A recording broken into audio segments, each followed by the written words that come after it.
I would say that China has represented a source of trade for Brazil, a quite important one. China has become the major trade partner with Brazil, buying natural resource-based products and selling manufacturers particularly. But more recently, China has also become important as a source of capital flows. Not as much as the traditional foreign investors in Brazil.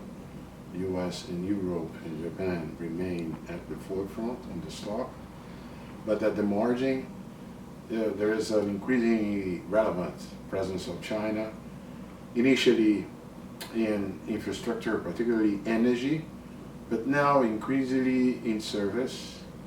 They want to manage ports in Brazil. There are new investors in areas such as high tech, fintech, and banks. All in all, the relationship, the financial relationship of China with Brazil differs from the one that China has with low-income countries in the region and in Africa, because in those cases, China gives more lending and usually lending tied to collaterals and so on. That's not the case of Brazil. In the case of Brazil, it's more foreign direct investment now into these sectors. But the most important aspect to take into account is that while in the past, the Chinese kind of financial relationship was one like build and transfer, in the sense that the Chinese give money for building a road, for renovating a port or something like this. But then, once the operation was concluded, there was nothing else for the Chinese to be there.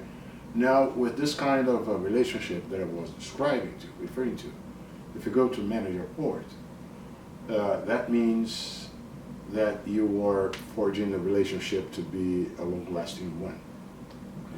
So that qualitative change in the nature of China's financial relationship with Brazil in general and some other parts of Latin America is something that is worth taking into account.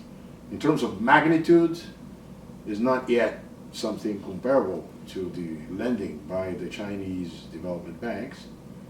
It is still very much done through state-owned companies, so that remains China as it is.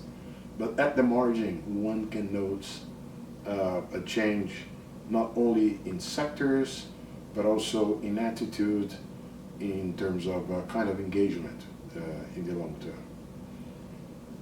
It is Brazil and Latin America in general has dire needs of investments in infrastructure, in other sectors. And in this sense, the willingness of China to step in is very welcome.